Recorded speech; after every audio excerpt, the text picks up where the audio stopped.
Hi friends, welcome to Meena's media.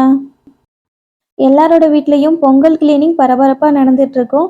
இந்த டைமில் நானும் கிளீனிங் விலாக் போட்டு உங்களை போர் அடிக்க விரும்பலை.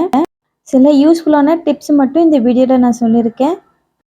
நாம் க்ளீன் பண்ண ஸ்டார்ட் பண்ணும்போது எப்பயுமே மேலே சீலிங்லேருந்து தான் க்ளீன் பண்ண ஸ்டார்ட் பண்ணணும். அடுத்து ஃபேன் கிளீனிங்க்கு ஒரு ஈஸியான மெத்தட் சொல்கிறேன். இந்த மாதிரி உங்கள் வீட்டில் பழைய பில்லோ கவர் இருந்தால் அதை தூக்கி போடாதீங்க. ஃபேன் க்ளீன் பண்ணுறதுக்கு எடுத்து வச்சுக்கோங்க. இந்த மாதிரி பில்லோ கவரை ஃபேனோட ரெக்கையில் நீங்கள் மாட்டி விட்டு அதை டைட்டாக ஃபோல்டு பண்ணிக்கோங்க. இந்த மாதிரி நீங்கள் ஃபோல்ட் பண்ணதுக்கப்புறமா நீங்கள் ஜஸ்ட் அதை ரிமூவ் பண்ணாலே போதும். மேலே கீழேன்னு ஃபுல்லாக எல்லா சைடில் இருக்க டஸ்ட்டும் அந்த பில்லோ கவர்லேயே ரிமூவ் ஆகிடும். டஸ்ட்டும் உங்களுக்கு கீழே கொட்டாது. எல்லா டஸ்ட்டும் அந்த பில்லோ கவருக்குள்ளேயே கலெக்ட் ஆகிடும். அடுத்து சுவிட்ச் போர்ட் கிளீனிங் டிப்ஸ் பார்க்கலாம். இந்த மாதிரி பெயிண்ட் ப்ரஷ்லேயே ஸ்மால் சைஸ் வாங்கி வச்சுக்கோங்க. இந்த மாதிரி சின்ன சின்ன கேப்புக்குள்ளெல்லாம் க்ளீன் பண்ணுறதுக்கு அது ரொம்ப யூஸ்ஃபுல்லாக இருக்கும். இந்த மாதிரி டஸ்ட்டெல்லாம் க்ளீன் பண்ணதுக்கப்புறமா சில சுவிட்சுங்களெல்லாம் கரைங்கெல்லாம் இருக்கும். குறிப்பாக சொல்லணுன்னா கிச்சனில் இருக்க சுவிட்சுங்களெல்லாம் கரை அதிகமாக இருக்கும். அந்த மாதிரி கரைங்கெல்லாம் ரிமூவ் பண்ணுறதுக்கு நீங்கள் நெயில் பாலிஷ் ரிமூவர் யூஸ் பண்ணலாம். இந்த நெயில் பாலிஷ் ரிமூவர் வச்சு நம்ம க்ளீன் பண்ணும்போது சின்ன சின்ன கரைங்கள்லேருந்து பெரிய கரைங்க வரைக்கும் ஃபுல்லாக க்ளீன் ஆகிடும்.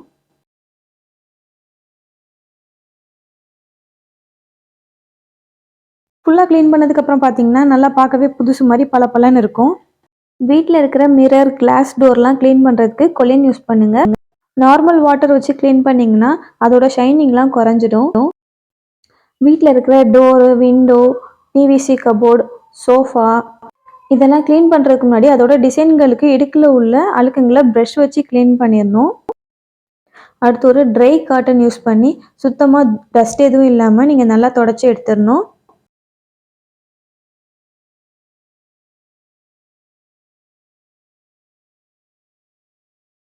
டோர், விண்டோ, பிவிசி கபோர்ட்லாம் க்ளீன் பண்ணுறதுக்கு இந்த மாதிரி பிளைன் வாட்டரில் 1 ஸ்பூன் அளவுக்கு மட்டும் டிஷ்வாஷ் லிக்விட் சேர்த்துக்கோங்க. இது கூட 1/2 ஸ்பூன் மஞ்சள் தூள், ஒரு சின்ன துண்டு கற்பூரத்தை நுணுக்கி சேர்த்துக்கோங்க. வேறு கடையில் விற்கிற எந்த லிக்விடுமே தேவையில்லை. நம்ம ரெடி பண்ண எந்த லிக்விடே நம்மளோட விண்டோ, டோர்லாம் சூப்பராக க்ளீன் பண்ணி கொடுக்கும். ஒரு காட்டனை தண்ணியில் நல்லா டிப் பண்ணிவிட்டு நல்லா ஈரமே இல்லாமல் நல்லா பிழிஞ்சு எடுத்துட்டு இதை வச்சு க்ளீன் பண்ணிங்கன்னா அது சூப்பராக எல்லா அழுக்கையும் க்ளீன் பண்ணிடும். நல்ல ஒரு ஆன்டிசெப்டிக்கும் கூட. வீட்டில் தேவையில்லாமல் இருக்கிற புக்ஸு, பேப்பர்ஸ் எல்லாத்தையும் மூட்டை கட்டி மேலே வைக்காமல் உடனே அதை பழசுக்கு போட்டுருங்க. இந்த மாதிரி நம்ம தேவையில்லாமல் யூஸ் பண்ணாத துணிகள்லாம் இருந்துச்சுன்னா நல்ல துணிகளெல்லாம் ட்ரெஸ்ட்டுக்கும், வெளுத்து போன காட்டன் துணிகளாக க்ளீனிங் பர்பஸ்க்காக நீங்கள் யூஸ் பண்ணிக்கோங்க. மேலே லாஃப்டில் எந்த பொருள் வச்சாலும் அந்த பொருளை அப்படியே வைக்காமல் இந்த மாதிரி கவர் பண்ணி வச்சிட்டிங்கன்னா அதில் தூசி படியாமல் இருக்கும். நீங்கள் அடிக்கடி எடுத்து அதை க்ளீன் பண்ணுங்கிற அவசியமே இல்லை. எப்போ அந்த பொருள் தேவையோ அப்போ மட்டும் நீங்கள் எடுத்து யூஸ் பண்ணிக்கலாம் அதை. இந்த வீடியோ பிகினர்ஸ்க்கு ரொம்பவே யூஸ்ஃபுல்லான வீடியோவாக இருக்கும். தேங்க்ஸ் ஃபார் வாட்சிங்.